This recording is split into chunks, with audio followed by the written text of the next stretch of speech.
Hello everyone, welcome back to my channel. So friends, आज हम करेंगे 8.4 को इंडो जापान रिलेशंस। आज हम देखेंगे। देखिए, इंडिया और जापान की जब बात होती है तो इनके रिलेशन देखिए कभी भी बुरे नहीं थे, राइट। इनके रिलेशन जो है शुरुआत कैसी हुई, जब बुद्धिस्ट मॉन्क्स जो है उन्होंने जापान में विज़िट किया, तब जाके इन दोनों की जो टाइज जो है वो शुरुआत है। दोनों के रिलेशन, दोनों एक दूसरे के कांटेक्ट में आए, ठीक है। देखिए, while the first contact were based on religion, देखिए इनका जो फर्स्ट कॉन्टेक्ट है ये किस चीज़ पर बेस्ड था, रिलीजन पर। मैं आपको एक चीज़ बता दूं कि जापानीज़ जो है ना वो आज भी अपने रिलीजन को बहुत मानते हैं, बहुत इंपॉर्टेंस देते हैं और दूसरों को इन्फ्लुएंस करने की भी कोशिश करते हैं। मोस्टली जापानीज़, ठीक है, वो अपने धर्म को लेकर, अपने कल्चर को लेकर, अपने ट्रेडिशन को लेकर काफ़ी पक्के होते हैं, right. By the late 19th century, commercial interest connected Japan with India. Now late 19th century में commercial interest भी है, अब दोनों के बीच में देखे जाने लगे, यानी कि व्यावसायिक इंटरेस्ट, बिजनेस से जुड़े हुए। In the meantime, Japanese people developed deep appreciation for Indian nationalism. Indian nationalism जब था तब बहुत ही ज़्यादा deep appreciation जो है जापानीज़ लोगों ने दिखाया था कि इंडियन लीडर्स, इंडियन नेशनलिज्म किस तरीके से चल रहा है, किस तरीके से वो अपने देश के लिए लड़ रहे हैं, किस तरीके से वो अपने देश के लिए लड़ रहे हैं, इससे बहुत ज़्यादा वो खुश थे, बहुत ही डीप अप्रिसिएशन जो है वो दिखा रहे थे। Now during the Indian freedom struggle in the early decades of the 20th century, Japan was one of the countries where some Indian nationalist had developed their political activities to garner support for India's independence. Overall अगर देखा जाए तो जो Japanese थे उन्होंने support ही किया इनको, और जापानीज़ गवर्नमेंट ने भी। Now, the Indian National Army under Subhash Chandra Bose were meant to help India achievement independence, right? In the midst of the freedom struggle, a group of Bengali intellectuals led by Nobel laureate Rabindranath Tagore maintained a close relationship with Japanese intellectuals and artists such as Okakura Tenshin, जो कि हमारे जो intellectuals हैं, काफ़ी जो Bengali intellectuals हैं, specially Rabindranath Tagore ji, उन्होंने बहुत ही क्लोज फ्रेंडशिप बनाने की कोशिश की जापानीज़ इंटेलेक्चुअल्स के साथ, जो कि आर्टिस्ट थे, जैसे कि जिनका क्या नाम है, ओकागुरा टेंशन, ठीक है। अगर महात्मा गांधी की फ़िलासफ़ी की बात करें, नॉन वायलेंस से भी काफ़ी ज़्यादा फॉलोअर्स उनके जापानीज़ रहने लगे थे, एडमायरर्स काफ़ी थे जापान में उनके, right.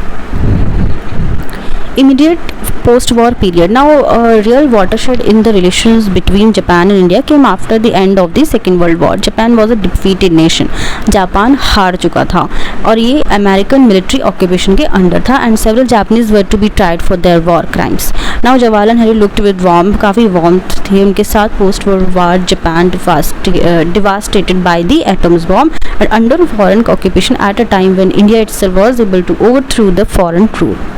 Now, at the moment of Japan's struggle for survival in the immediate post-war, India offered to supply Japan with iron ore, which was so vital in the reconstruction of Japan. Now, Japan जो है पूरी तरीके से तबाह हो चुका था, ठीक है, वो हार चुका था। अब उनके सपोर्ट के लिए चाहिए थे सपोर्टर्स, यानी कि अब इंडिया जो है हमेशा आगे रहता है लोगों की हेल्प करने के लिए, ये आप सभी को पता है। इंडिया ने जापान की हेल्प करनी चाहिए और जापान को आयरन ओर की सप्लाई जो है ऑफ़र की, जो कि जापान की रिकन्स्ट्रक्शन के लिए काफ़ी हेल्प कर सकता था।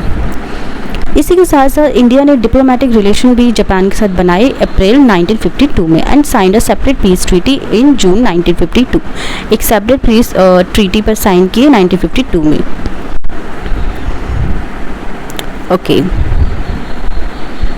तो जापान की जो फॉरेन पॉलिसी है वो इन्फ्लुएंस हुई थी अलायंस रिलेशंस से, right, with the US and the 1954 US Japan mutual security treaty. India followed a policy of non alignment, ये बार बार आ रहा है, आपको ध्यान रखना है। इसके बाद कोल्ड वॉर के बाद देख लेते हैं। Now the end of the Cold War and the economic liberalization policy of India brought an unprecedented opportunity for India and Japan to forge a new creative relationship. New avenues opened up for cooperation in the economic area. बहुत ही जल्दी Japan जो है India का most important partners में से एक बन गया था, ट्रेड में, इन्वेस्टमेंट में और इकोनॉमिक कॉर्पोरेशन में। आज की मैं बात करूँ, जापान हमेशा इंडिया को सपोर्ट करता है, फिर चाहे वो सिक्योरिटी इशूज़ हो, इकोनॉमिक कॉर्पोरेशन की बात हो, किसी चीज़ में हो, इंडिया कभी भी इंडिया और जापान जो है कभी भी लड़े नहीं हैं आज तक, राइट। अभी रिसेंटली एक मुद्दा हुआ था, कनाडा वाला एक मुद्दा हुआ था, जब कनाडा के जो प्राइम मिनिस्टर जस्टिन ट्रूडो वो इंडिया पर इल्ज़ाम लगा रहे थे कि जो निजार के मर्डर में इंडिया का ही हाथ है। वहाँ पर भी जापान ने इंडिया का दिल खोल के सपोर्ट किया और उनके लिए आवाज़ उठाई कि इंडिया ऐसा नहीं कर सकता। तो हमेशा से एक सच्ची दोस्ती जो है वो जापान ने ही निभाई है इंडिया के लिए, और रशिया ने भी।